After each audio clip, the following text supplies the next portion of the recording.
Nous avons tous commis des erreurs dans nos relations amoureuses, mais certaines erreurs peuvent avoir un impact plus grave ou plus important que d'autres.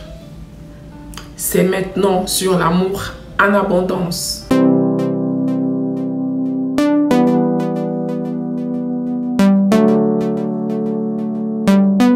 Bonjour à tous et à toutes les chers amoureux et les chères amoureuses. Très ravi de vous retrouver encore ce jour.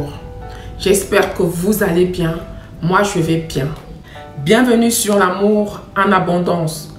Mon nom, c'est Christiane. Nous vous parlons ici de l'amour, du mariage et surtout de l'amour véritable. Vous êtes au bon endroit si vous désirez bâtir un mariage heureux, un mariage équilibré, un mariage stable. N'hésitez pas à vous abonner donc à la chaîne car nous partageons du contenu régulièrement pour aider les couples à mener à bien leur mariage ou leur futur mariage. Nous allons partager 7 erreurs à éviter avec un homme. Nous commettons plusieurs erreurs en couple. C'est pourquoi dans cette vidéo, nous allons partager, explorer ensemble 7 erreurs, les chères amoureuses, à éviter avec votre mari ou votre fiancé. Je vais vous donner ces conseils qui vous aident à éviter ces pièges et à construire une relation de couple très épanouissante. 7 erreurs clés à éviter pour maintenir une relation saine et surtout stable. La vidéo va vous aider toutes à prendre conscience de ces pratiques pour les éviter. Vous pourrez ainsi renforcer et construire une relation solide et durable avec l'homme de votre vie.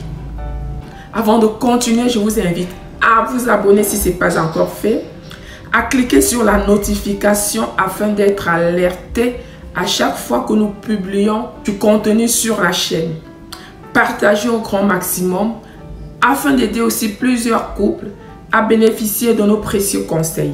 Voici donc sans plus tarder ces 7 erreurs courantes à éviter lors d'une relation, lors d'un mariage, lors de vos fiançailles. En 1, nous parlerons de la jalousie excessive. Les chères amoureuses, arrêtez s'il vous plaît. Arrêtez d'avoir de la jalousie excessive. Modérez, c'est votre homme. Personne ne va vous le ravir. Faites confiance à votre partenaire et communiquez ouvertement sur vos préoccupations au lieu de laisser la jalousie dicter vos actions. Soyez raisonnables, les chers amoureux. Vous risquerez de l'exaspérer et aussi le perdre à la longue. Soyez très modérés, les chères amoureuses. Tout excès nuit. Donc, arrêtez d'épier, par exemple, ses faits et gestes. Arrêtez de fouiller dans ses affaires ou dans son téléphone. Si vous voulez tomber malade ou avoir un AVC, allez-y, continuez de fouiller. Il n'est quand même pas le centre du monde. Vaquez à vos occupations et prenez soin de vous, tant physiquement que moralement. La négligence de soi en 2. Il est important de prendre soin de vous-même dans votre relation, dans votre mariage. Les chères amoureuses, dans vos fiançailles, ne vous oubliez pas au profit de votre partenaire, voyons. Vous avez une vie quand même. Accordez-vous du temps pour vos propres intérêts. Vous n'avez pas que lui dans votre vie. Vous avez vos activités à mener. Poursuivez vos activités. Vous avez vos amis. Continuez à voir vos amis. Et occupez-vous de votre bien-être personnel. Continuez à partir dans les salons de coiffure. Continuez à faire des séances de hammam, de sauna, de faire des soins esthétiques. Et vous vous sentirez bien dans votre peau, tant physiquement, moralement, émotionnellement. En 3, la communication efficace.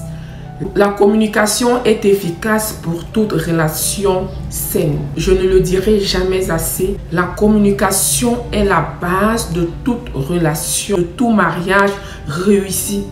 Sans la communication dans le foyer, je vous assure, Vous n'irez nulle part dans votre mariage. Évitez donc de garder vos sentiments ou vos ressentis pour vous-même ou de supposer que votre partenaire sait ce que vous ressentez. Erreur monumentale. Il n'est pas devin. Il ne va donc rien comprendre si vous ne communiquez pas. Exprimez à chaque fois vos besoins. Exprimez à chaque fois que vous avez un besoin, les chères amoureuses, exprimez-le, mais de manière courtoise. Lorsque vous avez des préoccupations, partagez-les avec votre partenaire afin de trouver une solution convenable. Exprimez également vos sentiments de manière claire, mais surtout respectueuse. Il vous comprendra certainement. Si vous y mêlez de la violence, il vous sera très difficile de bâtir une relation, un mariage équilibré. En 4, le manque de confiance. La confiance est l'une des bases d'une relation solide, tout de même que la communication. Évitez donc de laisser vos insécurités prendre le dessus et devenir méfiant envers votre partenaire sans raison valable. Travaillez sur votre confiance en vous et sur la confiance en votre partenaire pour maintenir une connexion solide. J'ai d'ailleurs fait une vidéo sur la confiance dans le mariage. Je vais vous la laisser là. Allez-y, la regarder et elle vous aidera à avoir beaucoup de confiance en votre partenaire. En 5, la possessivité. Laissez votre partenaire avoir sa propre vie. Voyons, les chères amoureuses. C'est tellement agaçant d'être toujours aux trousses d'un homme. Cet homme ne sera pas épanoui. Il ne sera pas heureux. Et il va vous abandonner, il va s'enfuir. Il va s'enfuir loin de vous. Il va s'en aller et trouver une partenaire plus calme. Parce que sa maison est supposée être pour lui un havre de paix. Mais non, c'est le contraire. C'est un ring de boxe. Arrêtez les chères amoureuses. Évitez de devenir excessivement possessif ou de vouloir contrôler chaque aspect de sa vie. Ça ne se fait pas. Respectez donc son individualité et encouragez-le à poursuivre ses propres passions. Il est libre de voir ses amis. Il est libre d'avoir ses hobbies personnels. Il est libre de voir sa famille. Le mariage ne nous arrache pas notre indépendance, pas du tout. Il ne nous arrache pas notre indépendance. Autrement dit, nous n'existerons plus parce que nous nous sommes mariés. Et le mariage vient donc étouffer, briser tous nos rêves. Non, ce n'est pas ça le mariage. Chaque partenaire dans le mariage a besoin de son individualité. Il a besoin de son indépendance.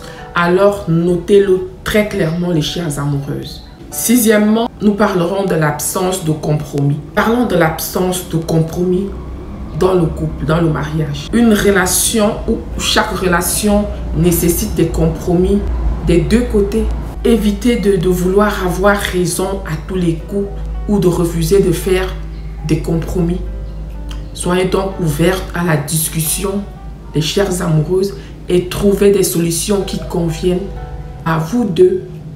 En 7, nous parlerons de l'attente des changements. Un point qui fâche dans les foyers. L'attente des changements. Évitez de penser que vous pouvez changer fondamentalement votre partenaire. Acceptez votre mari tel qu'il est et ne placez pas des attentes irréalistes sur lui. Mais au contraire, travaillez sur la communication et la compréhension entre vous pour construire un mariage solide, les chères amoureuses.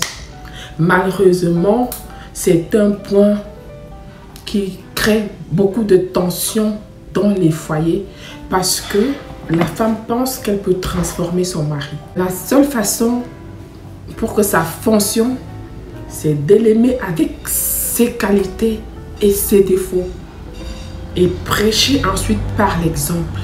C'est pas toujours facile, je vous le concède, mais ayez beaucoup de patience envers lui.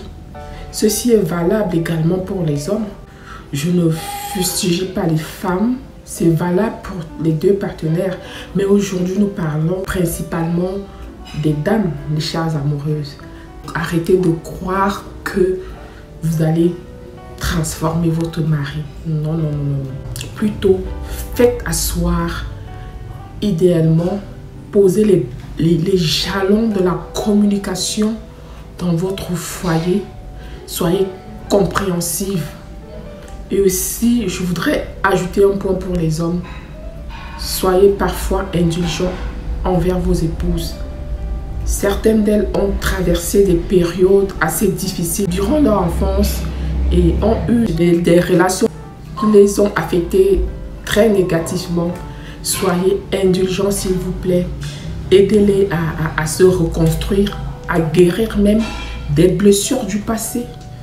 C'est pourquoi vous êtes ensemble. Pour un mariage épanoui, il est bien que les deux partenaires travaillent ensemble pour éviter les erreurs et construire une relation saine et épanouissante. Merci de m'avoir écouté jusqu'au bout. Faites-nous un retour d'expérience, les chères amoureuses. Comment avez-vous vécu vos relations antérieures? Quelles erreurs avez-vous commises et qui vous ont coûté votre mariage, vos fiançailles? Faites-nous le savoir en commentaire et vous nous édifierez certainement. On se dit au revoir et à très vite pour la prochaine vidéo. N'oubliez pas de vous abonner, de partager pour aider les couples et d'appuyer sur la notification afin d'être alerté à chaque fois que nous publions un nouveau contenu sur la chaîne.